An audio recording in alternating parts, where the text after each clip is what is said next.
Okay, so let's do some more complicated looking ones, but remember, just follow the order of operations. Okay, so let's do the first one. Okay, so notice we've got parentheses, right? So grouping symbols first, parentheses first. So this is going to be 5, so we're going to rewrite this as 5 plus -2 quantity cubed minus 3 times 5, right? Okay, so now, next thing is exponents. So let's do the exponents first, right? PEMDAS. So the next thing is exponents, so -2 cubed. So -2 cubed is -8. Again, don't forget the rules.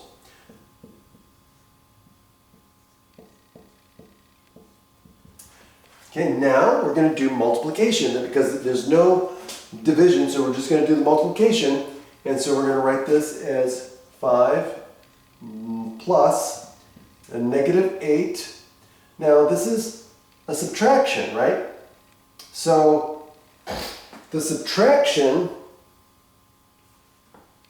goes with the second number, okay? Since this is a product, okay, I can write this as a plus negative, or I can just keep this as a negative, or just keep it as a subtraction, but 3 times 5 is 15, right? But if I write it as a plus negative, that's the same thing, because if I write this as a plus negative, I get -3 times 5, which gives me -15. So either way, just be careful and always remember the negative sign, the subtraction sign goes with always follows the number that follows it, okay?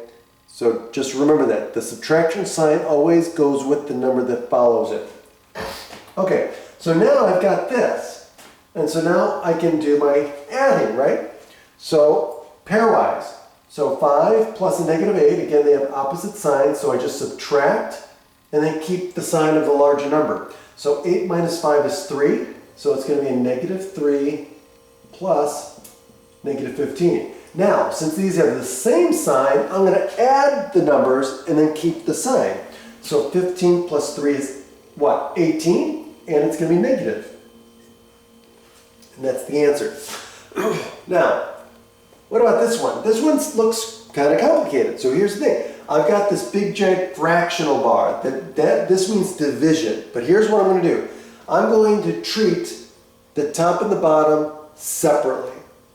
Okay, when it comes to problems written like this in fractional form, where it's something in the numerator that looks complicated and something in the denominator that looks complicated, I'm going to treat these separately. So I'm going to do the order of operations with the numerator, order of operations with the denominator, and then wait till the end to do the division. Okay, so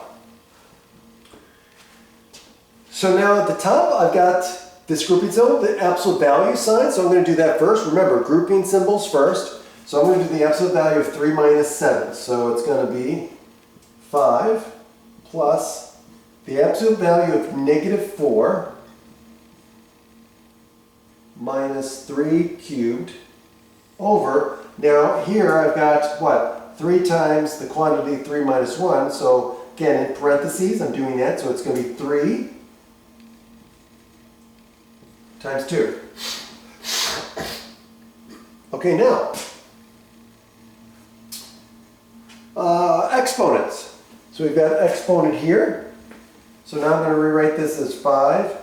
Oh, by the way, this is positive 4, right? Absolute value of -4 is positive 4. This is going to be 5 plus 4 minus, again, there's no parentheses, so this is not included in here.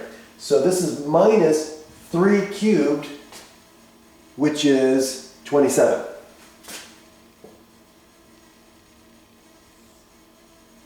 And then over 6. Okay, now I'm going to take care of the top. Well, again, 5 plus 4 is 9. So I get 9 minus 27. Now I've got subtraction here, so if I write this as a plus negative, well, now the rule for addition just says, well, I'm going to subtract the two numbers because they have opposite signs and then keep the sign of the larger number. So 27 minus 9 is 18, right? And then the larger number is negative, so it's going to be negative 18. So it's going to be negative 18 over 6. Now I'm dividing, right? So now I'm down to my division. So now here I've got negative 18 divided by 6. So again, they have opposite signs, so the quotient is going to be negative. So all I do is do 18 divided by 6, which is 3, and then keep it negative. So it's negative 3. And that's the answer. See you next time.